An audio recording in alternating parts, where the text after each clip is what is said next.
जीतने वाले कोई अलग कार्य नहीं करते हैं, वो हर कार्य को अलग ढंग से करते हैं। हेलो एवरीवन, मैं AR चौहान अगस्ता क्लास में आप सभी दोस्तों का स्वागत करता हूं। वर्दी वाली सीरीज का ये 7वां सीरीज है। इससे पहले आप लोगों ने जो सीरीज नहीं देखा है तो आप हमारे प्लेलिस्ट चैनल में जाकर उस सारे सीरीज को देखें जो आपके एग्जामिनेशन पॉइंट ऑफ व्यू से महत्वपूर्ण है। आज नए दोस्त जो देख रहे होंगे वीडियो को, मैं उन्हें बताना चाहता हूं ये जो सीरीज है वो TDR कॉन्सेप्ट को फॉलो करती है। ये TDR क्या है सर? तो टेस्ट देंगे, साथ में डिस्कशन होगा और साथ में क्या होगा? रिवीजन होगा, जो वर्दी पहनने का सपना पूरा करेगा। तो समय गवाए हुए सेशन की शुरुआत करते हैं। चलिए पहला प्रश्न हम लोग देखते हैं बाबू। पहला प्रश्न बहुत ही प्यारा प्रश्न है और आपके एग्जाम में ना अगर आपको पासिस यानी दर्रे से प्रश्न आएंगे ना तो आप देखिएगा यहीं से प्रश्न आएंगे, कहीं दूसरे जगह से प्रश्न नहीं आएंगे। चलिए देखते हैं प्रश्न क्या है। जेलेपला दर्रा स्थित है सिक्किम में, अरुणाचल प्रदेश में, उत्तराखंड में या हिमाचल प्रदेश में? रे बाबू बताना है। तो सबसे पहले आप आंसर की मिलान कर ले। इसका आंसर क्या होगा? तो क्या होगा? सिक्किम। क्या होगा? सिक्किम। अब बात आती है कि छोटा सा रफ मैप बना लेते हैं आप लोग को समझाने के लिए, ताकि आप लोग को समझ में आ जाए। छोटा सा मैप बनाए। इसमें देखिए करे बाबू, इसमें आपको दो पासे दिखाई देगा। एक का नाम तो आप लोगों ने पढ़ रखा है, इसका नाम क्या है? जेलेपला। एक का नाम तो आप लोगों ने पढ़ रखा है जेलेपला। और एक दर्रा और है, उसको याद रखना है नाथुला। तो बाबू रे सिक्किम में कितने महत्वपूर्ण दर्रे हैं? तो दो महत्वपूर्ण दर्रा है। एक का नाम क्या है? जेलेपला और दूसरे का नाम क्या है? नाथुला। अब बात करेंगे क्या अरुणाचल प्रदेश में भी दर्रे हैं या अरुणाचल प्रदेश में महत्वपूर्ण दर्रे हैं? कौन कौन दर्रे हैं गुरुजी? तो देख लीजिए थोड़ा सा। अरुणाचल प्रदेश में दर्रे की बात करेंगे रे बाबू तो देखिए अरुणाचल प्रदेश में सबसे पहले आपको याद रखिएगा यांगपा दर्रा। कौन सा दर्रा? यांगपा दर्रा। और ये जो यांगपा दर्रा, साथ में दूसरा दर्रा भी है। हाँ गुरुजी, दीफू दर्रा। कौन सा दर्रा? दीफू दर्रा। और भी है क्या? तो पांगशाऊ दर्रा। पांगशाऊ दर्रा। ये सब दर्रे कहां हैं? तो ये सब दर्रे आपको कहां हैं? अरुणाचल प्रदेश में हैं। और भी है क्या? उत्तराखंड में भी देख लेते हैं। उत्तराखंड में भी देख लेते हैं थोड़ा सा। उत्तराखंड में रे बाबू, उत्तराखंड में दर्रे की बात करते हैं तो उसमें से देखते हैं कि हमारा नीति दर्रा। कौन सा दर्रा? नीति दर्रा। दूसरा माना दर्रा। और भी है क्या? तो लीपू लेख दर्रा। लीपू लेख दर्रा। ये कहां है रे बाबू? उत्तराखंड में। और देखना चाहते हैं तो हिमाचल प्रदेश में कौन सा दर्रा है? तो याद रखिएगा रोहतांग दर्रा। कौन सा दर्रा? रोहतांग दर्रा। और है क्या गुरुजी? तो याद रखना है सिफकिला दर्रा। और है क्या? तो याद रखिएगा बाड़ा लाचा दर्रा।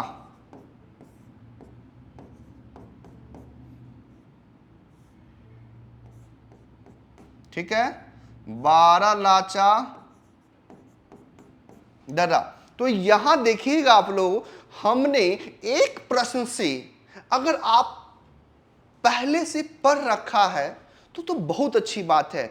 अगर आपने अभी भी शुरुआत किया है तो आप अगर लगातार मेरी वीडियो देखते हैं तो इतना तो श्योर हो जाइए कि अगर प्रश्न में समान अध्ययन में अगर जो आर्ट सेगमेंट आता है, जो सामाजिक विज्ञान कहते हैं ना, इससे प्रश्न अगर आएंगे तो छूट के नहीं जाएंगे। तो अगर आपको लगता है राइट डाउन कर तो राइट डाउन कर लीजिए, अदरवाइज स्क्रीनशॉट ले लीजिए। बढ़ते हैं आगे। वेरीनाग निम्नलिखित में से किस भारतीय नदी का उद्गम स्थल है? झेलम, चिनाव, रावी या ब्यास? अब यहां से समझेंगे।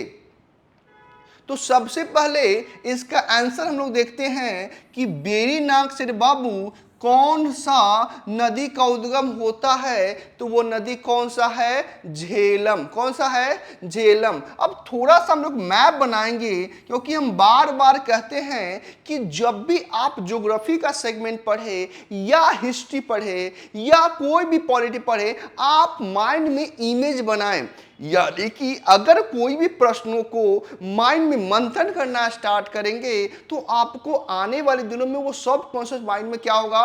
चला जाएगा। और जब कॉन्सेप्ट क्लियर हो गया ना, तो एग्जाम में प्रश्न की गलत नहीं होगा, है ना।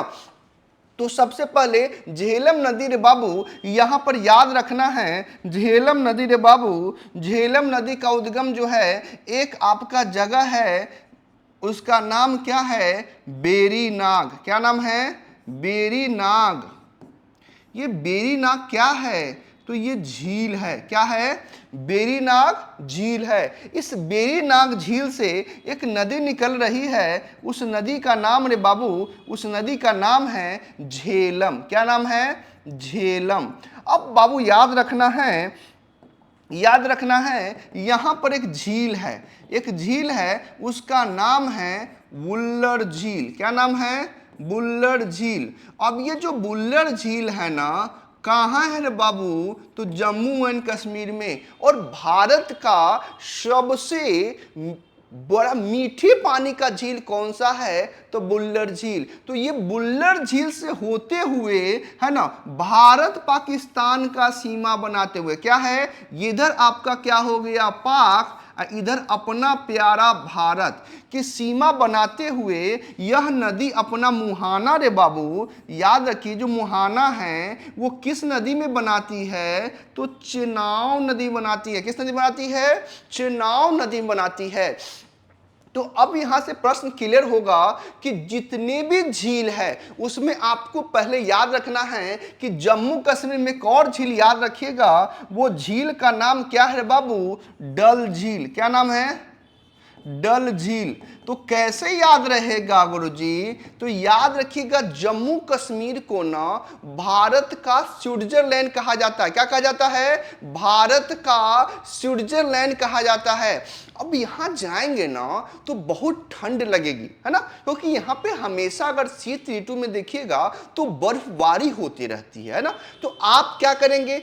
गर्म गर्म कपड़े को पहनेंगे, यानी ऊनी कपड़े को पहनेंगे। और ऊन को हम लोग कहते हैं, ऊल बोलते हैं ना, तो ऊल का कपड़े क्या करो? डाल लो। कहां? जम्मू कश्मीर जाने से पहले। तो क्या होगा? उल्लर झील और जितने भी अगर आपको नाग से आ जाए ना, जैसे बेरी नाग, शेषनाग, नागिन, है ना, ये सब झील कहाँ है? जम्मू कश्मीर में। तो मजा आ रहा होगा ना। तो दोस्तों एक ही रिक्वेस्ट है कि ये जो आपका अगस्ता क्लास का जो परिवार का जो चैनल है ना, इसको अपने सारे ग्रुप में शेयर कीजिए। और वीडियो अगर अच्छा लग रहा है, हम ये नहीं कहेंगे कि हमेशा आप सर आते हैं कहते हैं लाइक करो, कमेंट करो। देखिए ये आपके दिल पर बात है कि अगर आपको लग रहा है ना कि हमारी मेहनत अच्छी लग रही है, तो सभी दोस्तों से यही रिक्वेस्ट है कि इस वीडियो को जितने भी ग्रुप में फैला दीजिए।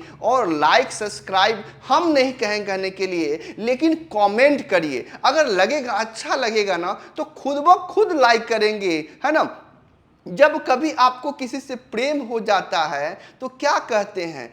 लाइक करने के लिए खुद ब खुद लाइक हो जाता है। आप लगातार मेरे वीडियो को देखिए, विश्वास रखिएगा।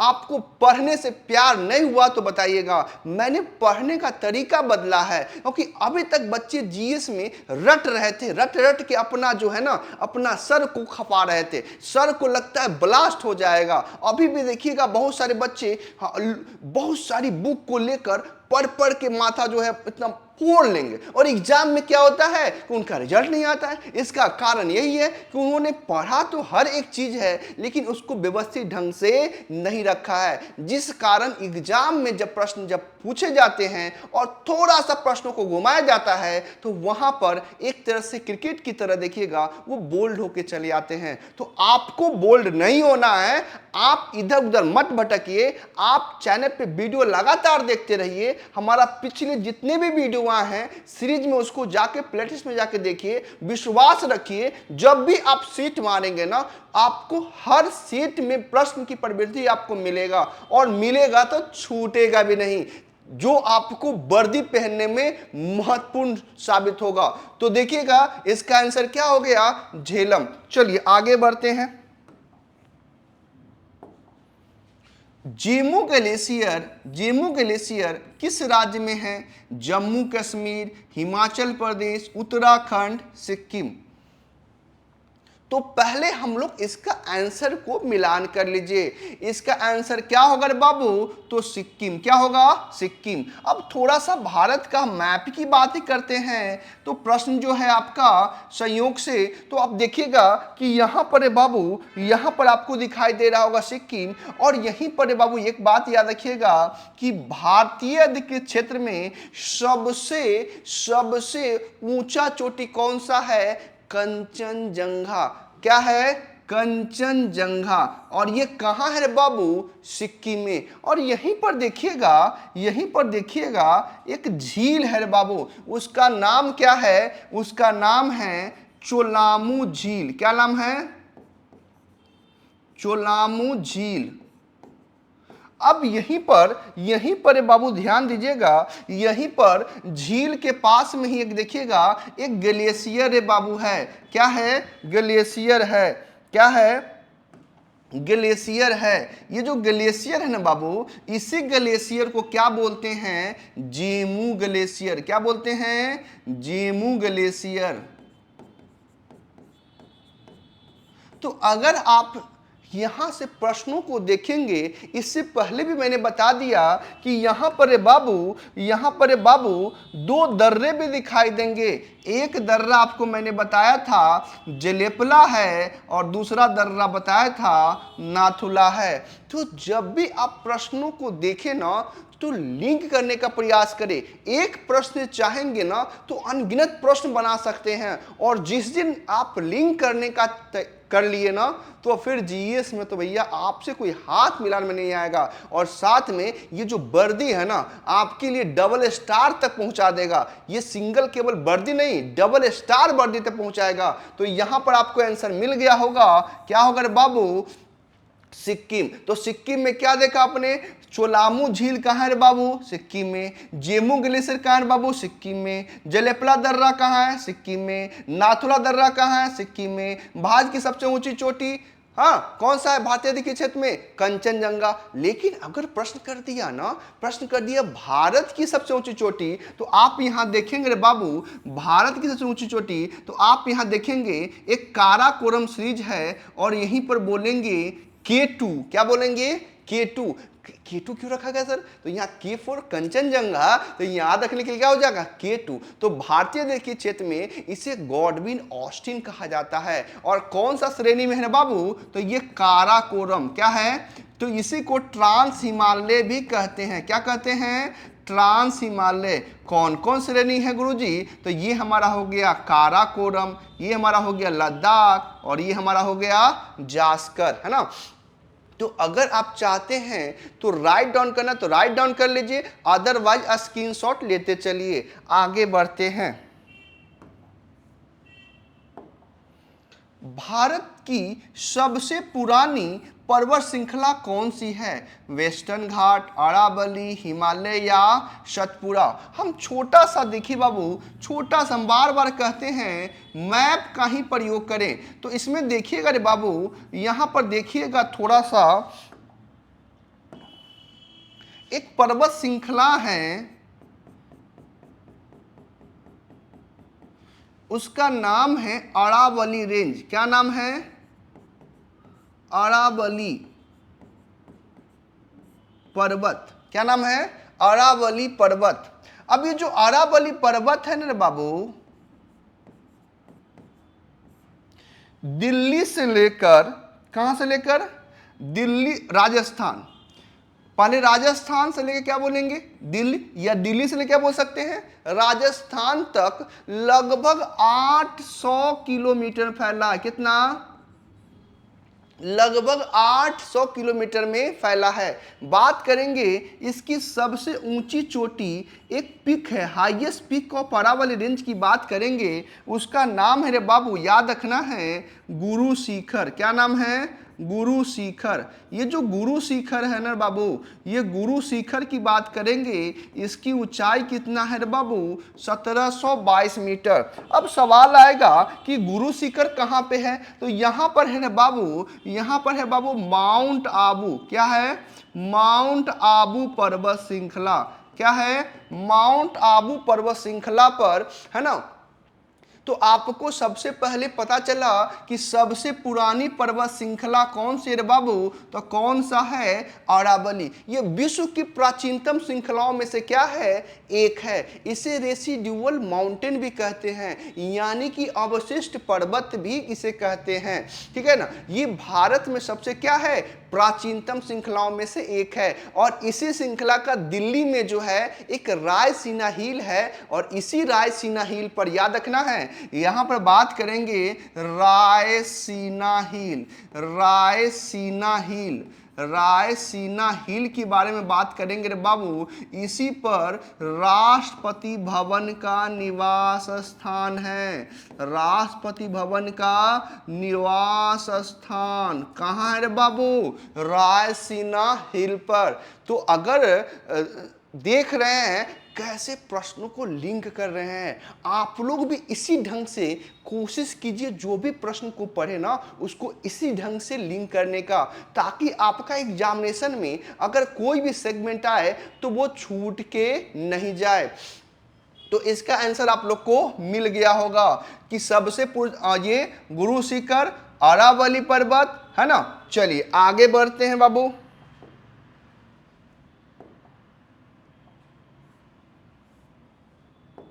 नेक्स्ट क्वेश्चन है, साइलेंट वैली भारत के किस राज्य में है बाबू, केरल में, असम में, मध्य प्रदेश में या आंध्र प्रदेश में। अब यहाँ पे समझना है, आप लोग अगर पहले से पढ़ रखा है तो ये आपके लिए प्रश्न बहुत ही आसान लगेगा। अगर आप इसके बारे में जानकारी थोड़ा भी नहीं है तब यहाँ पे कंफ्यूजन होगा। चलिए पहले इसको आंसर मिलान करते हैं। इसका आंसर क्या होगा रे बाबू, केरल। क्या होगा, केरल। अगर थोड़ा सा हम लोग मैप को ड्रॉ करें तो आप लोग अगर भारत के मैप पर देखिएगा ना बाबू, तो अभी हम लोग ना, एक बच्चे ने बोला कि सर करेला खाते हैं, हम के हाँ बोलो, करेला ऐसा नहीं लगता है केरल। अच्छी बात है, तो करेला ऐसा जो है शेप में आपको दिखाई देगा। और ये जो है ना, भारत का एजुकेशन रेशियो की बात करेंगे ना, तो सर्वाधिक एजुकेशन की बात हाईएस्ट में कौन सा हमारा राज्य, अपना राज्य केरल आ जाता है। ठीक है, अभी ये पहला राज्य है जिसने अपना इंटरनेट चालू किया है। ठीक है ना, कौन सा राज्य है, केरल राज्य है। तो केरल राज्य में ही बाबू क्या है, साइलेंट वैली है। क्या है, साइलेंट वैली है। और याद रखना है, ये जो केरल है ना बाबू, केरल है ना,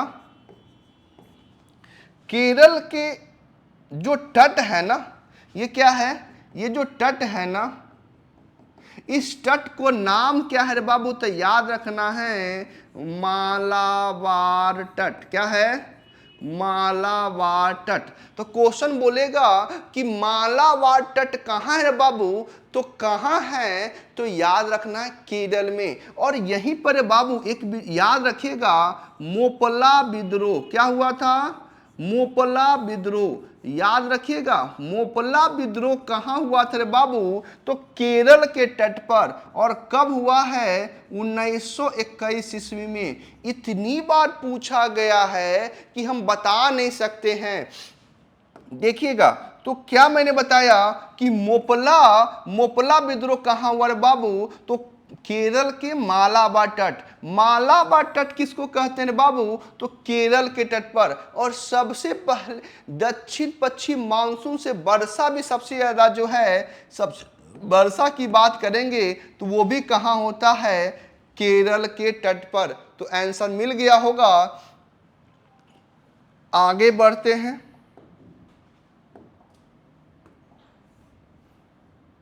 बहुत ही प्यारा प्रश्न, कंचनजंगा राष्ट्रीय पार्क रे बाबू कहाँ स्थित है? उत्तर प्रदेश में, पश्चिम बंगाल में, सिक्किम में और जम्मू एंड कश्मीर में। तो आप लोग इससे पहले अगर आपने पढ़ रखा है और अगर लगा स्टार्टिंग से वीडियो अगर ये देख रहे हैं तो आपको ये प्रश्न, आपको आंसर मिल चुका हुआ प्रश्न का। तो चलिए फिर से हम लोग थोड़ा सा मैप बनाते हैं और कोशिश करते हैं इसको समझने का।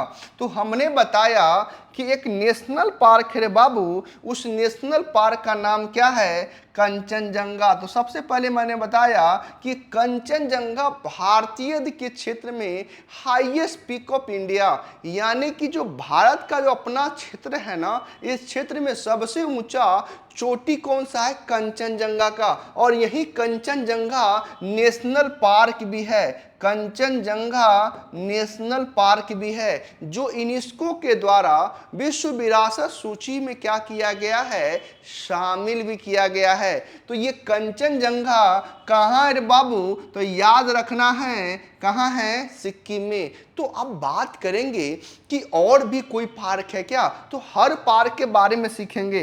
अब महत्वपूर्ण सबसे पहले याद रखिएगा, यूपी में भी है क्या गुरुजी, तो याद रखना है सबसे इंपॉर्टेंट, यूपी का नेशनल पार्क का नाम क्या है, दुधवा नेशनल पार्क। अब इस दुधवा नेशनल पार्क से आप और भी बातें याद रखिएगा कि भारत में कौन से राज्य में सर्वाधिक जनसंख्या है, तो कौन सा राज्य है, यूपी। और यूपी की राजधानी कहाँ है बाबू, लखनऊ। लखनऊ किस नदी किनारे बसा हुआ है, गोमती नदी किनारे। अभी यूपी के बोलेंगे सीएम कौन है, तो एक बच्चा बच्चा जान गया है, योगी आदित्यनाथ, है ना। योगी आदित्यनाथ यूपी के कौन है, सीएम है ना। तो यहां देखेंगे दुधवा नेशनल पार्क। गुरुजी यहां पश्चिम बंगाल में ममता दीदी हैं, तो क्या यहां भी नेशनल पार्क है, तो एक तो आपको पता होगा सुंदरवन का डेल्टा, क्या है, सुंदरवन का डेल्टा।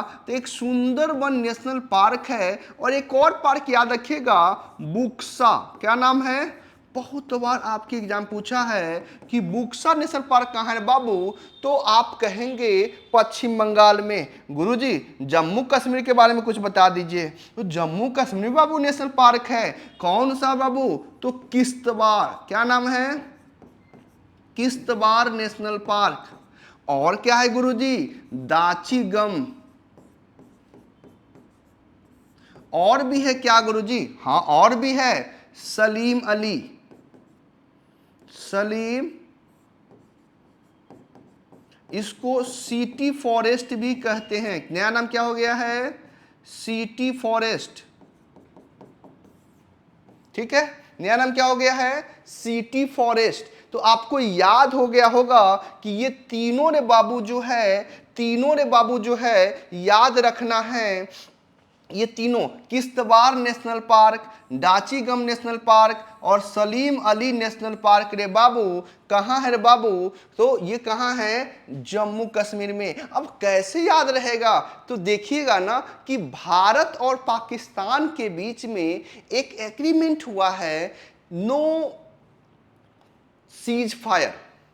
लेकिन हमेशा आप देखिएगा कि पाकिस्तान ये सीज फायर का उल्लंघन करते रहता है, तो यहाँ बम गोले दागते रहता है, जिस कारण यहाँ के लोग याद रखने के लिए ये गम में रहते हैं। और हमेशा बार हो रहा है, किस्त में बार हो रहा है, लोग गम में रहते हैं। और ये गम को बुलाने के लिए कहाँ जाते हैं बाबू, पक्षी अभ्यारण्य, सलीम अली पक्षी अभ्यारण्य। तो किश्तवाड़ कहाँ, जम्मू कश्मीर में, दाचीगम कहाँ, जम्मू कश्मीर में, और सलीम अली कहाँ, जम्मू कश्मीर में। तो अब यहाँ से आपको समझ में आ रहा होगा कैसे प्रश्नों को, इसका आंसर आपको मिल चुका होगा, कौन सा, सिक्किम। तो चलिए आगे बढ़ते हैं बाबू। नेक्स्ट हमारा प्रश्न है, चिल्का झील कहाँ है, उड़ीसा में, पश्चिम बंगाल में, मणिपुर में, बिहार में। तो थोड़ा सा हम लोग मैप का सहारा ही लेते चलेंगे। तो यहाँ पर सबसे पहले आप आंसर को मिलान कर लीजिए। क्या है रे बाबू? ओडिशा। क्या है? ओडिशा।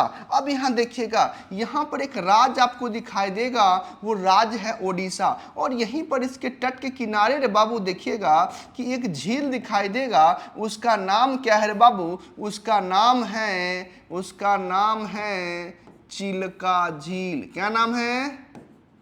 चिल्का झील। अब सबसे पहला प्रश्न बनेगा, ये चिल्का झील कहाँ है रे बाबू? तो याद रखना है ओडिशा में। कहाँ है?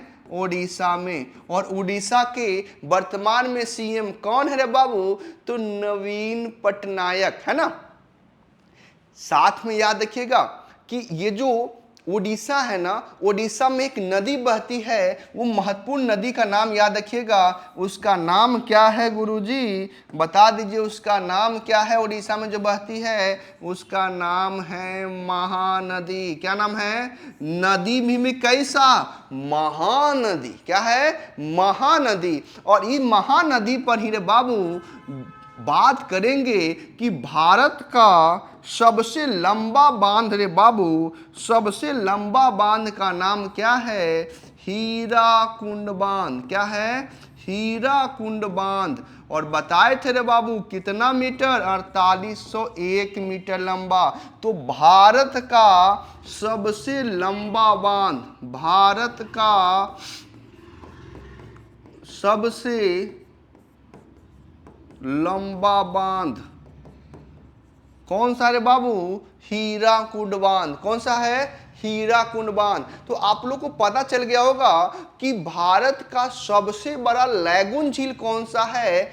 चिल्का झील। कौन सा है? और ये कैसा झील है? तो खारे पानी का है बाबू। कैसा झील है? तो खारे पानी का, खारे पानी का, है ना। खारे पानी का झील कौन सा है बाबू? चिल्का झील, है ना। चलिए मिलते हैं, देख लेते हैं आगे, आगे देखते हैं। नेक्स्ट, लोकसभा या विधानसभा के निर्वाचन में एक उम्मीदवार अपनी जमानत की राशि खो देगा अगर उसे कुल वैध मतों का 1/6, 1/7, 1/10 या उपयुक्त में से कोई नहीं। तो पहले आप इसका आंसर को मिलान कर लीजिए। आंसर क्या होगा रे बाबू? आंसर इसका हो जाएगा 1/6। अब आपको यहां से एक रामबाण कॉन्सेप्ट देने जा रहे हैं। ये रामबाण क्या है सर? तो रामबाण कहने का मतलब है वो हर एक प्रश्न में अगर इससे रिलेटेड आएगा तो आपको छूट के नहीं जाएगा। तो आप लोग को पता होना चाहिए कि राष्ट्रपति का भी क्या होता है? निर्वाचन होता है। उपराष्ट्रपति का भी क्या होता है? निर्वाचन होता है। लोकसभा क्या होता है? निर्वाचन होता है। विधानसभा क्या होता है? निर्वाचन होता है। मुखिया का भी क्या होता है? निर्वाचन होता है। जितना भी निर्वाचन होगा तो याद रखिएगा कुल वैध मत का, क्या बोलिएगा? कुल वैध मतों का 1/6 अगर प्राप्त नहीं करते हैं तो आपको आपकी जमानत राशि, जो जमानत राशि होगी ना, जमानत राशि क्या कर ली जाएगी? जब्त कर ली जाएगी, है ना। जमानत राशि क्या कर ली जाएगी? जमानत राशि क्या कर ली जाएगी? जब्त कर ली जाएगी। क्या कर ली जाएगी? जमानत राशि क्या कर ली जाएगी? जब्त कर ली जाएगी। तो याद रखना है किसमें? तो याद रखिएगा राष्ट्रपति का चुनाव हो, किसका हो? राष्ट्रपति का चुनाव हो, या गुरुजी और भी, या वाइस प्रेसिडेंट यानी उपराष्ट्रपति का चुनाव हो, या लोकसभा का सदस्य का हो, या विधानसभा का सदस्य का हो, या मुखिया जी का हो। ठीक है। ये जो मुखिया का जो पद है ना, मत पूछिए। और बहुत ही जो निर्वाचन मुखिया का होता है ना, बहुत ज़्यादा गांव में क्या होता है, क्योंकि एक तो अपने रिलेटिव भी खड़ा हो जाते हैं और दूसरे भी खड़ा होते हैं तो वो भी क्लोज ही रहते हैं। तो यहाँ पर मुखिया का जो निर्वाचन होता है ना, अब इसमें जो है बहुत ही एक तरह से टफ देखा जाता है ना, क्योंकि आसपास में कौन जीत, जो जीतता ना अब लगता है कि क्या बताया जाए, है ना। इसमें जो है हमारे रिलेटिव मामा जी हैं, वो भी जीत गए मुखिया में, मतलब मुखिया का जो पद बन गया है ना, हम बता नहीं सकते हैं, ठीक है। तो चलिए यहाँ देखिएगा, ये सब चुनाव में कितना 1/6, कितना 1/6। तो याद रखिएगा 1/6 मत प्राप्त होने पर ही आपको जो है जमानत राशि क्या होगा, अदरवाइज जब्त हो जाएगा। नेक्स्ट प्रश्न देखते हैं बाबू। नेक्स्ट प्रश्न, भारत की प्रथम महिला राष्ट्रपति कौन है? निर्मला सीतारमन, प्रतिभा देवी सिंह पाटिल, सुषमा स्वराज या सरोजनी नायडू। अब यहां से प्रश्न को समझेंगे, देश का क्या पूछा, पहली महिला, लेकिन अगर यहां पर एक शब्द लगा देता देश की पहली दलित महिला, तो आपका आंसर क्या होता, बदल जाता। तो चलिए पहले इसकी आंसर मिलान करते हैं। तो भारत की पहली महिला राष्ट्रपति का नाम है प्रतिभा देवी सिंह पाटिल, प्रतिभा देवी सिंह पाटिल। अगर यहीं पर आपको बोल देता रे बाबू, क्या बोलता कि बताइए गुरुजी, देश की प्रथम दलित महिला राष्ट्रपति, प्रथम दलित महिला राष्ट्रपति, ठीक है, तो कौन हो जाती? अभी वर्तमान में कौन है? द्रौपदी मुर्मू। महिला में, महिला में याद रखना। अगर पुरुष में बात कर लिया, पुरुष में कौन हो सकते हैं? क्वेश्चन पूछेगा कि प्रथम दलित राष्ट्रपति। अब सीधे बताइए, अब आपसे प्रश्न करेंगे बाबू, प्रश्न करेंगे सीधे, प्रश्न क्या करेंगे बाबू, ध्यान से समझिएगा। प्रश्न करेंगे कि देश के प्रथम, देश का प्रथम दलित राष्ट्रपति नाम बताएंगे। देश का प्रथम दलित राष्ट्रपति का नाम क्या है? देख रहे हैं, कमेंट करेंगे आप लोग, कमेंट करेंगे, हम देखेंगे। देश के प्रथम दलित राष्ट्रपति का नाम है KR नारायण। क्या नाम है? KR नारायण, है ना। दूसरे की बात आ जाएगा तो अभी रामनाथ कोविंद। पहले कौन हो जाएंगे? KR नारायण। तो यहां पर आपसे बोला गया भारत की पहली महिला राष्ट्रपति कौन होंगे? प्रतिभा देवी सिंह पाटिल। और याद रखना है ये सरोजनी नायडू के बारे में, है ना। सरोजनी नायडू के बारे में क्या याद रखिएगा? देश की पहली महिला गवर्नर कौन है? तो सरोजनी नायडू। और कहाँ इन्हीं का रे बाबू जन्म हुआ, यहां से समझिएगा, इनका जन्म कब हुआ रे बाबू? तो याद रखना है 13 फरवरी को। क्या होता है? और इन्हीं के जन्म दिवस पर रे बाबू याद रखना है राष्ट्रीय महिला दिवस मनाते हैं। क्या मनाते हैं? राष्ट्रीय महिला दिवस मनाते हैं। साथ मेरे बाबू विश्व रेडियो दिवस भी मनाते हैं। क्या मनाते हैं? विश्व रेडियो दिवस भी मनाते हैं। तो यहाँ याद रखिएगा कि राष्ट्रीय महिला दिवस कब मनाते हैं? तो 13 फरवरी को। लेकिन पूछेंगे अंतरराष्ट्रीय महिला दिवस तो 8 मार्च को। कब मनाते हैं? 8 मार्च को, है ना। तो यहां पर और पहले याद रखना है कि पहली महिला राज्यपाल जो है कौन बने रे बाबू? पहली महिला राज्यपाल भी कौन है? पहली महिला राज्यपाल कौन है रे बाबू? तो याद रखना है उनका नाम है सरोजनी नायडू, है ना। स्क्रीनशॉट लेना है तो स्क्रीनशॉट लेते रहिएगा, है ना। और अपने कॉपी में नोट डाउन हर एक कॉन्सेप्ट को करते रहिएगा, ताकि आपको ये पता चल सके कि जो भी आप सेट बना रहे हैं प्रश्न आ रहे हैं या नहीं आ रहे हैं। चलिए आगे बढ़ते हैं फास्ट। भारत की लोकसभा में प्रथम महिला अध्यक्ष विजय लक्ष्मी पंडित, मीरा कुमार, शीला दीक्षित या सुचिता कृपलानी। पहले आप आंसर को मिलान करिए बाबू, इसका आंसर क्या होगा? मीरा कुमार। अब आपके दिल में सवाल आएगा कि सर अब जो नए बच्चे जो पढ़ा नहीं है, नाम में ये लिखा हुआ मीरा कुमार, आपने तो गलती लिख दिया है, कुमारी होना चाहिए ना। नहीं, ये रे बाबू हमेशा अपना नाम में कुमार लगाते हैं, मीरा कुमार। और आपको पता होना चाहिए ये अपने बिहार के, है ना, बिहार के रहने वाले हैं। और इनके पिताजी का नाम है, याद रखना है, जगजीवन राम, जो कि देश के पहले श्रम मंत्री भी रह चुके हैं। तो मजा तो आ रहा होगा। तो हम दोस्तों शेयर करते रहिए सेशन को, है ना। तो भारत के प्रथम महिला अध्यक्ष का नाम क्या है? मीरा कुमार। और भी कुछ है गुरुजी क्या? एक क्वेश्चन और इससे सीखिए पहले अच्छे से। इनका नाम क्या है? सुचिता कृपलानी। और ये देश की पहली महिला सीएम बनी हैं, देश की पहली महिला सीएम। तो अब कहेंगे देश में कौन सा रे बाबू? तो यूपी राज्य का। कौन सा राज्य का? यूपी राज्य की पहली सीएम का नाम क्या है? कौन सा है? सुचिता कृपलानी। और ये देश की पहली महिला मुख्यमंत्री की भी श्रेणी में आ जाती है। तो क्या नाम है? सुचिता कृपलानी, है ना। आगे बढ़ते हैं फास्ट। अगर कोई व्यक्ति राज्य विधायिका का सदस्य नहीं है तो वह मुख्यमंत्री नियुक्त किया जा सकता है एवं उक्त निर्धारित समय में उस राज्य विधायिका हेतु निर्वाचित होना, अन्यथा वो मुख्यमंत्री नहीं रहेगा। 4 माह, 6 माह, 3 माह और 2 माह। देखिए इस प्रश्न को पहले आप इसका आंसर मिलान कीजिए। इसका आंसर क्या होगा? 6 मंथ। क्या होगा? 6 मंथ।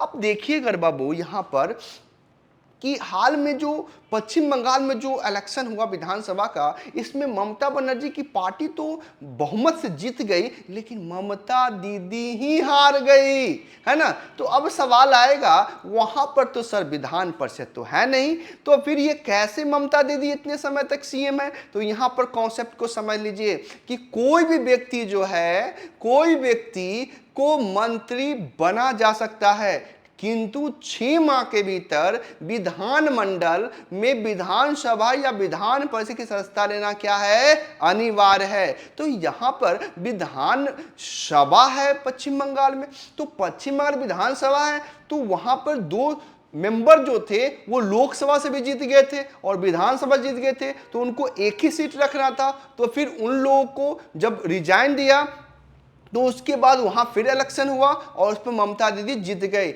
इसलिए वो अभी तक बंगाल की क्या है? सीएम बनी हुई है। अगर ये नहीं होता ना तो फिर वो मात्र कितने माह के लिए रहती? 6 माह के लिए रहती, है ना। तो यहां पर देखिएगा कितने माह? 6 माह। तो आंसर आप लोग को समझ में आ रहा होगा।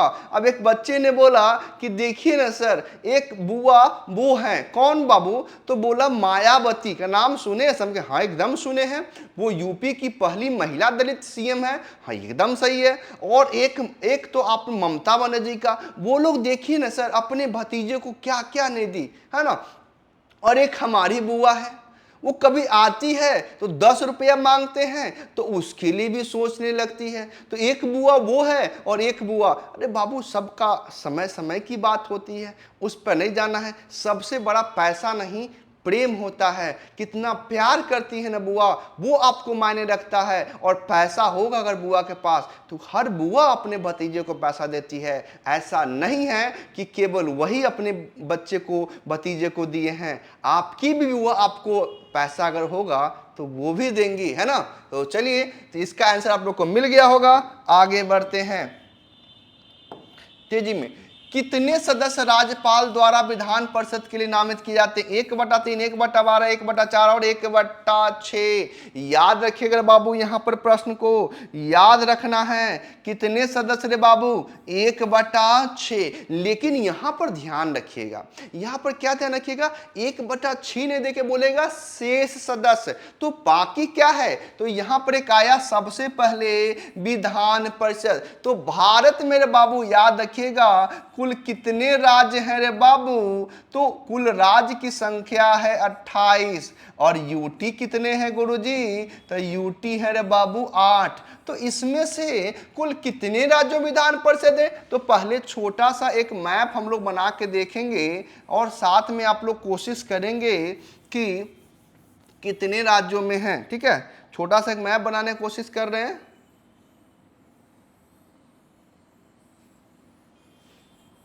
देखिए सबसे पहले यहां देखिएगा एक राज्य आपको दिखाई देगा यूपी, इसके बाद राज्य कौन सा दिखाई देगा, बिहार। अच्छा गुरुजी ठीक है। अब यहां पर देखिएगा यहां पर एक राज्य दिखाई देगा महाराष्ट्र, और महाराष्ट्र में तो देख रहे होंगे हो रहा है खेला राजनीति का।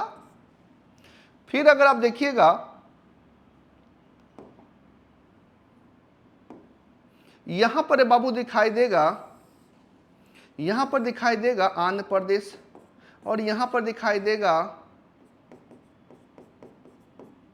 तेलंगाना। तो कुल कितने राज्यों में रे बाबू, तो 6 राज्यों। कितने राज्यों में, 6 राज्यों में। कौन कौन, यूपी, बिहार, कर्नाटक, महाराष्ट्र, आंध्र प्रदेश और तेलंगाना। तो इन 6 राज्यों में वर्तमान में क्या है, विधान परिषद है। तो अब आपका प्रश्न यहां पर समझना है कि इस विधान परिषद में सदस्य की बात कहा गया है, तो राज्यपाल के द्वारा कितने होंगे, तो याद रखना कितना, 6। आगे बढ़ते हैं फास्ट।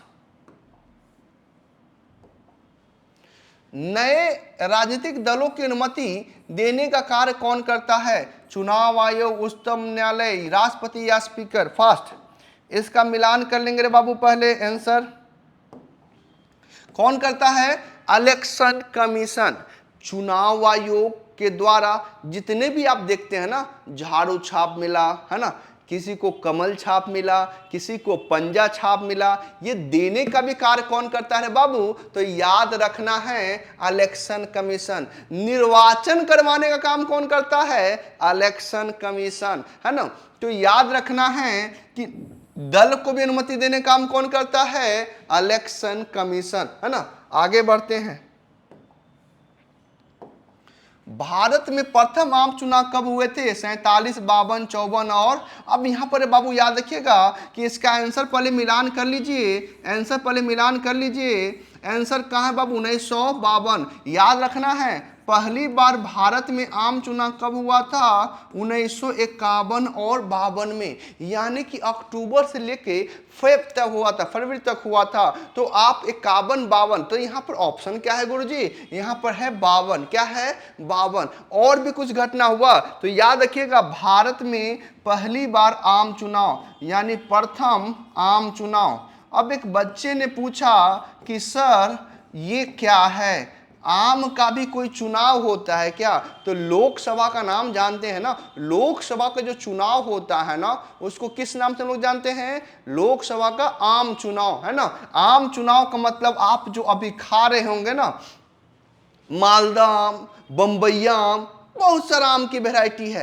एक तो वैरायटी मैंने जब नानी घर में गया ना, तो एक वैरायटी मैंने कभी सोचा भी नहीं था, उसका नाम था गोबरवा आम, है ना।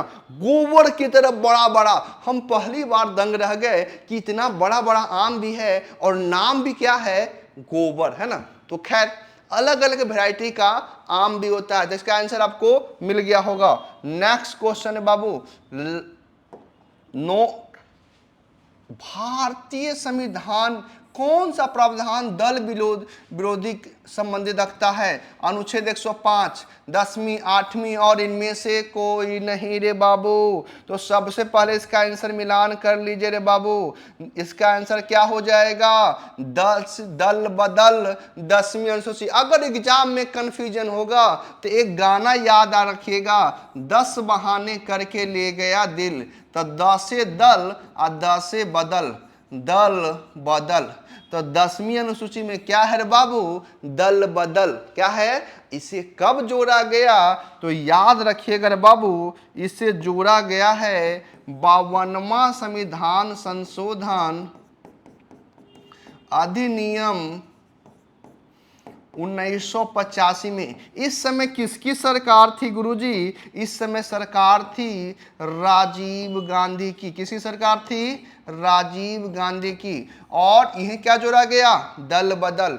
यहां बात करेंगे एक अनुसूची है, उसका नाम क्या है, 8वीं अनुसूची। अब सवाल आएगा कि गुरुजी 8वीं अनुसूची में क्या है, तो याद रखिएगा भाषा। और कुल कितने भाषा को शामिल किया गया है, तो 22, हमारे संविधान कितने भाषाओं को शामिल किया गया है? 22 भाषाओं को क्या किया गया है? शामिल किया गया है। इसे कब जोड़ा गया? तो याद रखिएगा ये मूल संविधान का ही हिस्सा था। क्या था? मूल संविधान। तो याद रखना है यहां पर सबसे पहले जो अनुसूची है ना, याद रखिएगा ये जो अनुसूची है ना बाबू, एक प्रश्न याद रखिएगा, इसको हम लोग क्या बोलते हैं? शेड्यूल। क्या बोलते हैं? शेड्यूल बोलते हैं ना बाबू। तो याद रखिएगा ये जो शेड्यूल है ना मूल संविधान में, किसमें? यानी कि मूल संविधान में कितने थे रे बाबू? 8। और वर्तमान में कितने हैं रे बाबू? तो याद रखना है वर्तमान में कितने? 12। यानी कि रे बाबू याद रखना है 4 क्या किए गए थे? जोड़े गए थे। क्या किए गए थे? जोड़े गए थे। तो आप लगातार इस अगस्ता क्लास चैनल पर जुड़े रहे, विश्वास रखे, हर दिन एक ऐसे प्रश्न की श्रृंखलाएं आएंगे ना, और ऐसे से प्रश्न रहेंगे ना जो अपने आप में बवाल होगा, और हर प्रश्न आप बहुत कुछ सीख रहे हैं। तो दोस्तों लाइक भी कर दे, है ना, हम ये कहेंगे अच्छा लग रहा है तो लाइक भी कर दे, सब्सक्राइब भी चैनल करें, नए दोस्त जो जुड़ रहे हैं वो नए दोस्त को बताते रहें, ताकि हमारा जो परिवार है ना वो बढ़ता जाए। और हमारा एक ही सपना है कि हर गांव के बच्चे जो है ना, हर गरीब से गरीब बच्चे जो है ना, अगर मेरा वीडियो देख रहे हैं ना तो अपना वर्दी पहनने का जो सपना है ना वो साकार करेंगे। तो हर गरीब से गरीब बच्चे तक, हर घर तक जो है पहुंचने का उद्देश्य है। और ये कोई चार्जेज वीडियो नहीं, ये फ्री ऑफ चार्ज है ना, यानी कि कोई ऐसा नहीं कि चार्ज आपसे मांगा जा रहा है। तो आप इस चैनल को सब्सक्राइब कर लीजिए और नोटिफिकेशन को क्या कर लीजिए? ऑन कर लीजिए, ताकि हमारे पास और भी जो वीडियो आते रहेंगे वो आपको पता चलते रहेगा। तो मिलते हैं अगले वीडियो में। धन्यवाद।